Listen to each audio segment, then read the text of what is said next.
우리 교회는 매주 사무엘상 말씀을 읽어가고 있습니다. 오늘 주신 말씀은 사무엘상 26장 1절로 25절까지 말씀입니다. 조금 길지만 한 절씩 교독하겠습니다. 지난주에 읽었던 25장의 주제는 이러했습니다. 나보다 어디를 봐도 못한 사람, 어리석은 자, 바보 같은 자, 나발이 나를 무시하는 말을 참을 수 있느냐는 것입니다.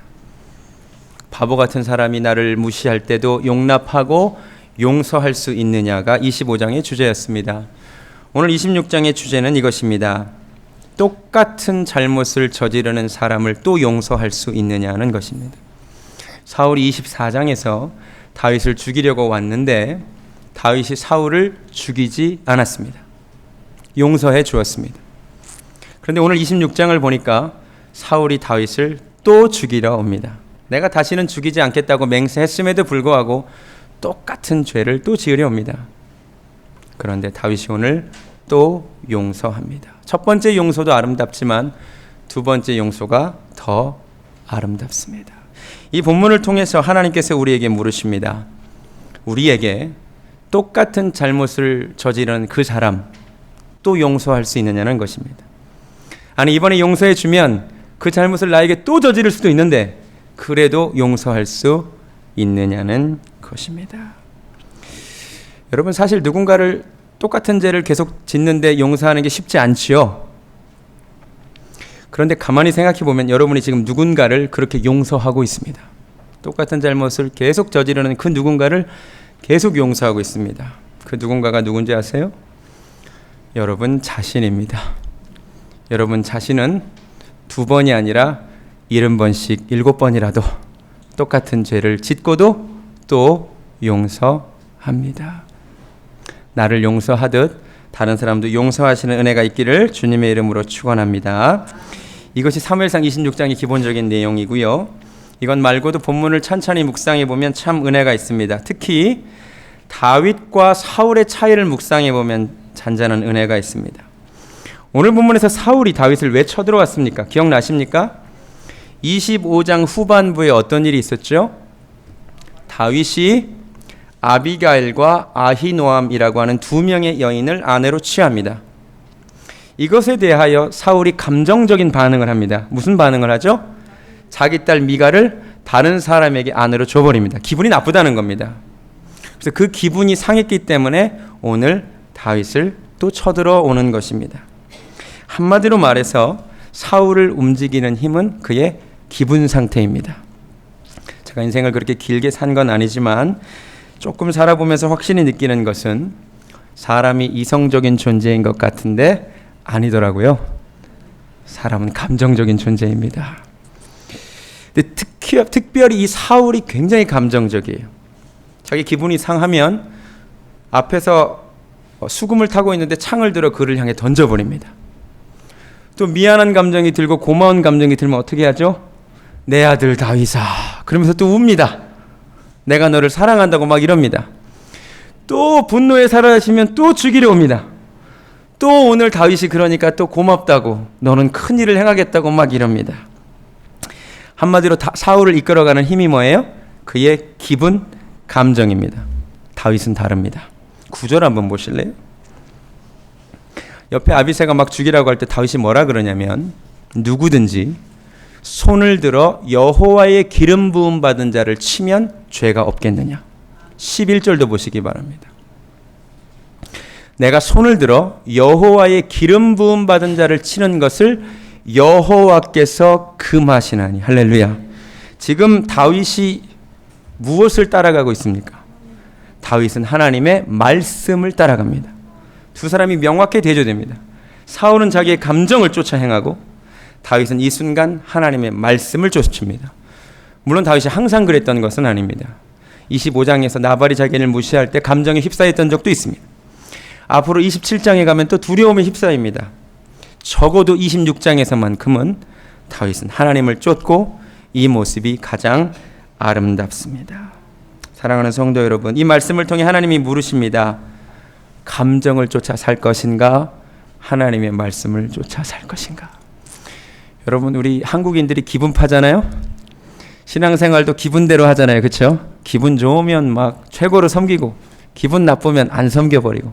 근데 여러분, 하나님께서 기분이 아니라 말씀을 따라 신앙생활 하기를 원하심을 깨달으시기 바랍니다. 두 사람의 또 하나의 공통점과 차이점이 있습니다. 둘 다 공통적으로 주변에 부추기는 사람들이 있습니다. 오늘 1절 한번 보실래요? 10사람이 기브아에 와서 사울에게 말하여 이르되 다윗이 광야 앞 하길라 산에 숨지 아니하였나이까. 지금 사울 주변에 사람들이 부추깁니다. 다윗 죽이러 가자는 거죠. 그러니까 사울은 감정에 휩쓸려 일도 하지만 누구의 말을 쫓아요? 주변 사람들이 이거 하자면 하는 사람이에요. 우리 식으로 표현하면 사울은 팔랑귀입니다. 사람들이 하자는 대로 합니다. 다윗은 다릅니다. 다윗 주변에도 부추기는 사람이 있었습니다. 아까 읽었던 9절에 보시면 아비새가 부추깁니다. 죽이자는 겁니다. 그런데 다윗은 사람의 말을 쫓지 아니하고 하나님의 말씀을 쫓습니다. 여러분을 움직이는 힘은 무엇입니까?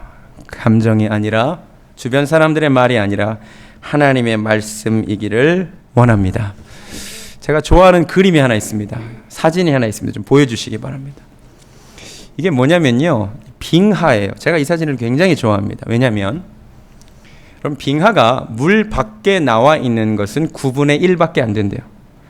9분의 8이 물 속에 잠겨 있답니다. 한번 보시기 바랍니다. 여러분, 이 빙하를 이끌어가는 바람이 무엇일까요? 물 바깥의 바람일까요? 물속 해류일까요? 빙하가 자존심이 있지. 물 밖에서 동풍 분다고 동쪽으로 갈까요? 서풍 분다고 서쪽으로 갈까요? 빙하가 자존심이 있죠. 그죠? 빙하를 이끌어가는 바람은 뭐예요? 물속 해류 바람입니다. 이것이 우리의 신앙인이 되기를 원합니다. 예수 믿는 사람의 자존심이 있어야죠. 물 바깥에서 우리가 세상 사람들과 살아가잖아요. 그 세상 사람들의 그 바람에, 그 말에 우리가 휩쓸려 다니지 않기를 원합니다. 우리가 하나님의 말씀에 깊이 잠겨서 우리를 이끌어가는 바람이 하나님의 말씀의 바람이기를 원합니다. 성령의 바람이기를 원합니다. 아멘. 우리가 설교 후에 찬양할 건데, 나의 영혼이 잠잠히 하나님만 바라며 나의 소원이 오직 그에게서 나는도다. 오직 주만이 나의 반석 되시니. 그 다음 가사가 뭐냐면 내가 요동치 아니하리라. 내가 흔들리지 아니하리라. 이 은혜가 저와 여러분에게 있기를 원합니다. 두 사람의 차이점이 또 하나 극명하게 나타나는 부분은 7절입니다. 7절을 보시기 바랍니다. 다윗과 아비새가 밤에 그 백성에게 나아가 본즉 사울이 진영 가운데 누워 자고 창은 머리 곁 땅에 꽂혀 있고 아브넬과 백성들은 그들을 둘러 누웠는지라. 한마디로 다윗은 깨어 있고 사울은 잠을 자고 있습니다. 성경에서 많은 경우 어떤 사람의 육체적인 상태만을 설명하지 아니하고 그 사람의 영적 상태를 동시에 설명할 때가 많습니다. 여러분 혹시 기억나세요? 이삭이 아들들을 분별하지 못하고 축복했다 그랬잖아요. 그때 이삭의 눈이 어두웠다 그랬습니다. 그 육체적인 눈만 어두운 것이 아니라고 제가 말씀드렸습니다. 그의 영적인 상태도 어두워졌었습니다. 지금 다윗은 영적으로 깨어 있고 사울은 영적으로 자고 있습니다. 24장에서도 마찬가지죠. 사울이 어떻게 했죠? 밝은 곳에 있다가 어두운 동굴 안으로 들어오니까 앞이 보이지 않았잖아요. 그게 사울의 영적 상태라 그랬죠.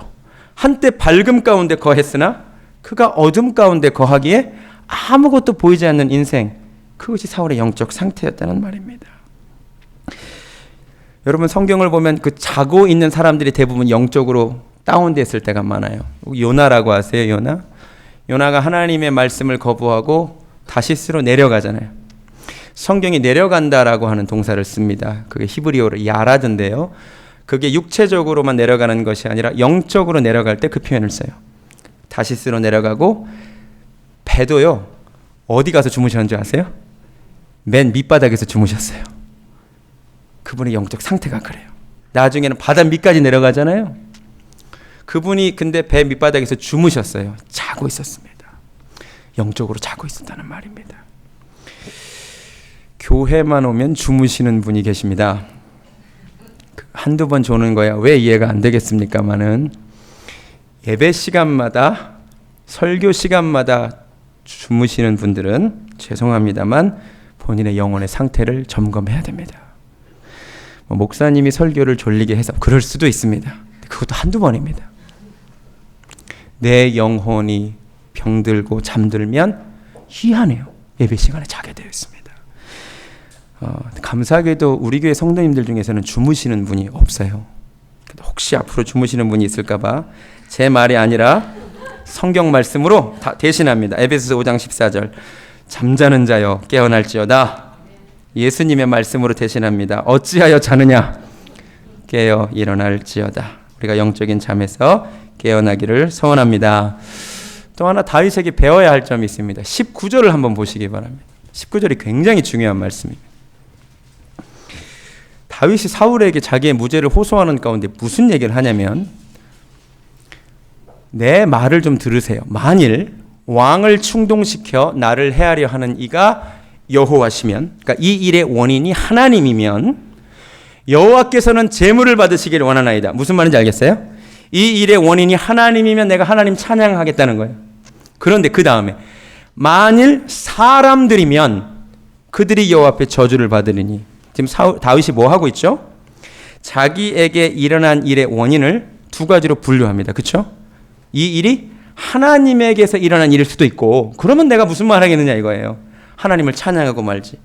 근데 이 일이 하나님께로 온 것이 아니라 사람에게서 온 일이면 내가 이것은 견딜 수 없다는 말입니다. 이게 왜 중요하냐면 우리 예수 믿는 사람들이 잘못된 생각 중에 하나가 이 세상에서 일어나는 모든 일들의 원인을 하나님께로 돌리는 것입니다. 그래서 무슨 일만 생기면 여러분 뭐예요? 하나님 원망하죠. 안 그러세요? 대부분의 사람들이 무슨 일만 생기면 그 일의 원인이 다 하나님이라고 생각하기 때문에 하나님 원망해요. 근데 오늘 말씀 잘 보세요. 그 원인이 하나님으로부터 온 것이 있고 사람에게로부터 온 것도 있어요. 하나 더 덧붙이면 악한 영 사탄에게로부터 온 것도 있어요. 사실 원인은 세 가지입니다. 그러니까 내게 벌어진 일들 가운데 이것은 하나님이 허락하신 고난이고 고통이라면 우리는 불평할 수 없습니다. 하나님 차장 받으셔야죠. 내가 견뎌야죠. 그런데 이 원인이 사탄인 경우가 있어요. 그럼 그때는 우리가 대적해야 됩니다. 여러분 욥기를 읽으시면서 시험 드시는 분들이 많습니다. 그런데 성경을 한번 잘 읽어보세요. 욥에게 고통을 주는 주체는 사탄입니다. 하나님은 단지 그거를 허용하셨어요. 허락하셨어요. 실제로 요한복음 10장 10절에 어떻게 나오냐면 사탄은 와서 죽이고 빼앗고 멸망시키러 왔대요. 그게 사탄이 하는 일이랍니다. 사탄이 배후에 역사할 때 우리가 하나님을 원망하지 않기를 원합니다. 더 중요한 것, 사람이 원인이 되었는데 하나님을 원망하지 않았으면 좋겠습니다. 자기가 좋아서 결혼해 놓고는 하나님 왜 이런 사람을 내게 배우자로 주셨습니까? 이러지 말자는 것입니다. 제가 역사를 공부했습니다. 제1차 세계대전이 1914년부터 18년, 제2차 세계대전이 1939년부터 45년입니다. 두 차례의 세계대전이 끝나고 나서 유럽에 사신 신학이 유행했습니다. 사신, 하나님은 죽었다. 특별히 제2차 세계대전에 2,700만 명이 죽었습니다. 부상자 빼고 죽은 사람이 2,700만 명. 그 폐허 속에서 사람들이 하나님이 살아계시면 어떻게 이런 일이 벌어질 수 있느냐. 우리 정직히 얘기합시다. 그 전쟁 누가 일으켰습니까? 그 전쟁 누가 일으켰습니까? 사람들이 일으켜놓고는 그 무기 누가 만들었습니까? 하나님 만들라 그랬어요? 자기들이 만들어서 사람들을 죽여놓고 온갖 지옥으로 만들어놓고 누구를 원망해요? 하나님을 원망합니다. 잠언 19장으로 가시겠습니다. 잠언서 19장. 사람들이 이렇게 행합니다. 잠언 19장 3절 말씀.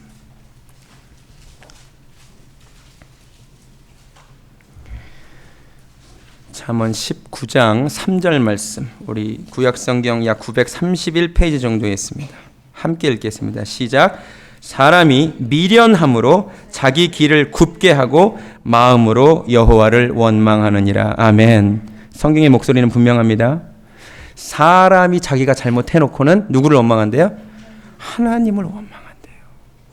여러분 스티브 잡스라고 아세요? 애플사의 창업주였던 스티브 잡스가 본인이 왜 신앙을 버렸는가에 대한 인터뷰를 한 적이 있습니다.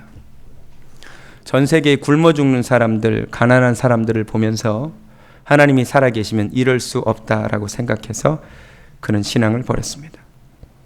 정직히 얘기합시다. 사람들이 굶어 죽는 것이 하나님 때문입니까? 여러분, 이 온 세상에 지구인들이 다 먹고 남을 만큼 충분한 식량이 존재한답니다. 부의 불평등, 재분배가 안 되는 게 문제예요. 가진 자가 움켜쥐고 있는 것이 문제예요.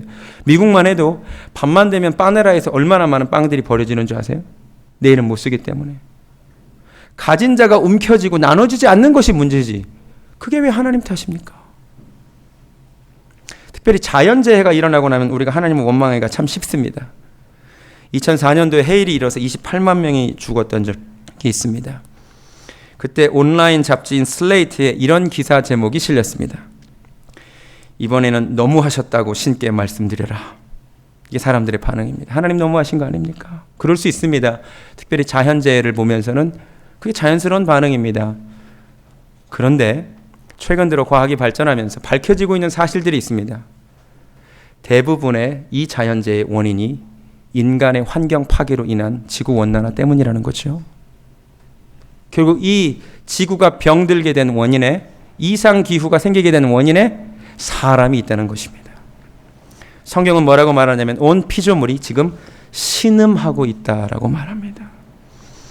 여러분, 우리가 잘못해놓고 하나님 탓으로 돌리지 않는 은혜가 있기를 주님의 이름으로 부탁드립니다.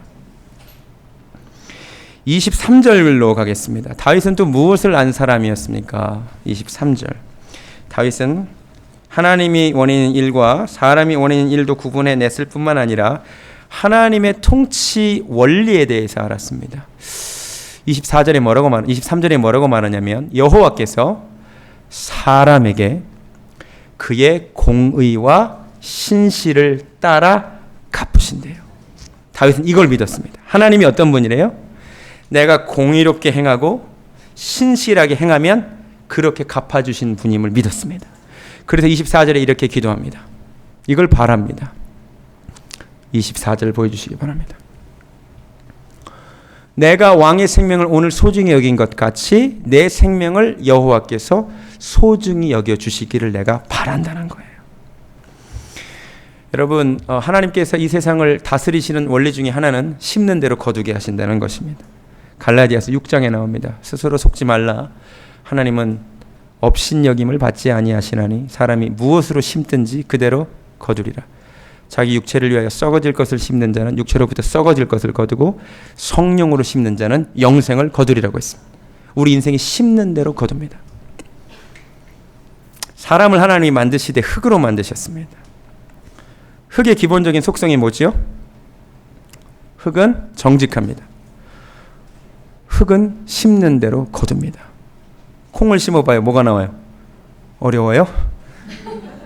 콩이 나와요. 팥을 심으면 팥이 나와요. 이게 흙이 가진 기본적인 속성이에요. 근데 그 흙으로 우리 인생을 만드셨어요. 우리도 나라는 인생에 선을 심으면, 공의를 심으면 좋은 것을 거두게 될 줄로 믿습니다. 다윗은 이것을 알았고 믿었고 선한 것을 오늘 심고 하나님께 선한 것을 기대합니다. 이런 사람이 한 사람 또 있었습니다. 느헤미야로 가시겠습니다. 느헤미야 5장. 느헤미야 5장에 보면 이제 유다가 망하고 페르시아가 파견한 느헤미야라고 하는 총독이 나옵니다. 근데 이 총독이 무슨 일을 하는지 잘 보시기 바랍니다. 5장 15절 말씀 보시겠습니다. 나보다 먼저 있었던 총독들은 지금 하나님께 기도합니다. 백성에게서 양식과 포도주와 또 은 40세계를 그들에게서 빼앗았고, 대부분의 총독들이 이렇죠. 피정복민을 막 빼앗죠.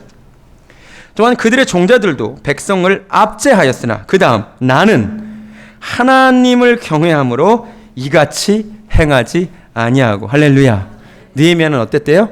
다른 사람들은 다 그렇게 살아도 나는 누구이기에 하나님을 경외하기에 그렇게 안 살았다 이거예요. 그 다음에 느헤미야의 기도를 보시기 바랍니다. 19절 함께 읽겠습니다. 시작. 내 하나님이여, 내가 이 백성을 위하여 행한 모든 일을 기억하사 내게 은혜를 베푸시옵소서. 아멘. 여러분들 이렇게 하나님께 당당히 기도하는 자들 되기를 원합니다. 하나님 앞에 선을 심으세요. 하나님 앞에 의로움을 심으세요.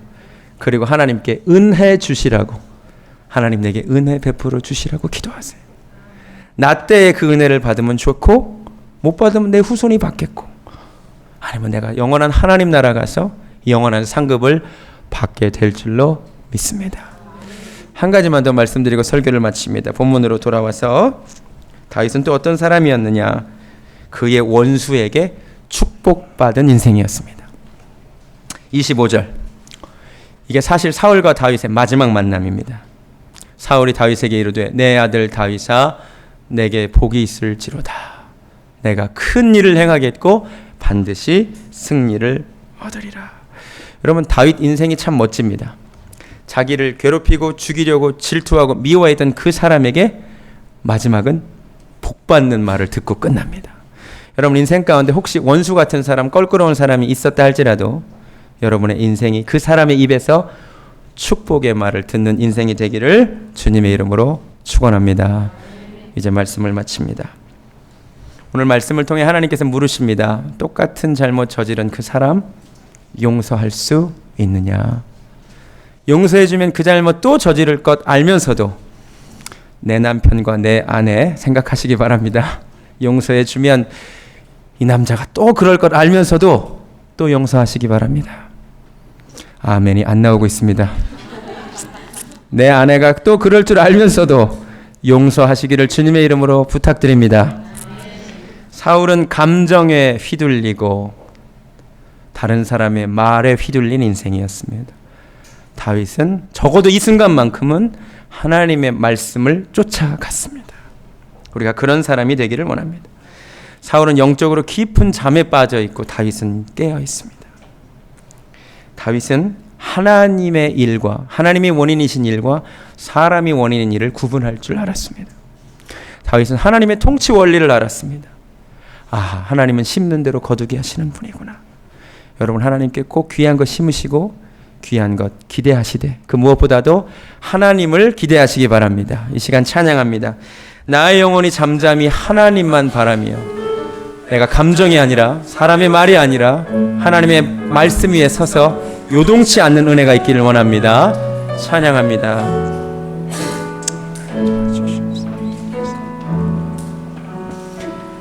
나의 영혼이 잠잠히 하나님만 바라며, 아버지 나의 구원이 그에게서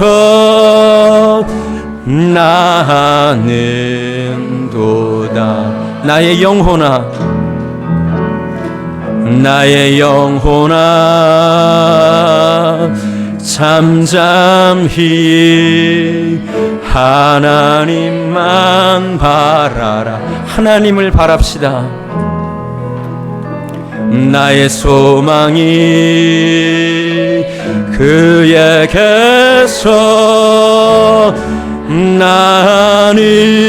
나는도다. 오직 주만이, 오직 주만이 나의 반석, 나의 구원 되시니, 나의 구원이시니, 오직 주만이, 오직 주만이 나의 산성, 내가 요동치 아니하. 오직 주만이 나의 반석, 오직 주만이 내가 이 위에 서기 원합니다. 반석, 나의 구원이시니, 오직 주만이, 오직 주만이 나의 산성, 내가 요동치 아니하. 내가 요동치 아니하리, 내가 요동치 아니하. 내가 요동치 아니하리, 내가 요동치 아니하리. 이 시간 눈을 감습니다. 하나님 아버지, 내가 기분에 따라, 감정에 따라, 아버지 신앙생활하지 않게 하여 주시옵소서. 하나님, 내가 오직 말씀의 반석 위에 서서 하나님의 말씀을 쫓아 생활하게 하여 주시옵소서. 하나님, 사울이 영적으로 깊은 잠에 빠져 있었나이다. 우리 중에 영적으로 잠자는 자가 있거든. 어찌하여 자느냐? 깨어 일어날지어다. 아버지, 깨어 기도하는 우리들 되게 하여 주시옵소서. 하나님, 사람이 미련함으로 자기 길을 굽게 하고 마음으로 하나님을 원망한다고 했습니다. 우리가 어리석어서 미련하여 잘못해놓고 하나님을 원망하지 않게 하여 주시옵소서. 하나님은 심는 대로 거두게 하시는 하나님이십니다. 내가 하나님 앞에 선과 공의를 이제라도 심기를 원하나이다. 내가 심고 하나님 내게 은혜 베풀어 주시라고 당당히 구하는 인생 되게 하여 주시옵소서.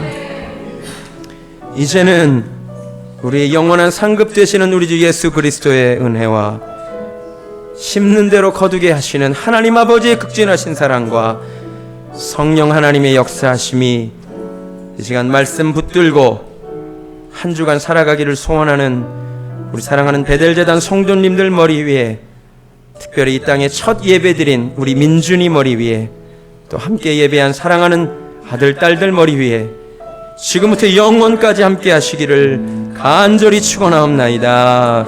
아멘.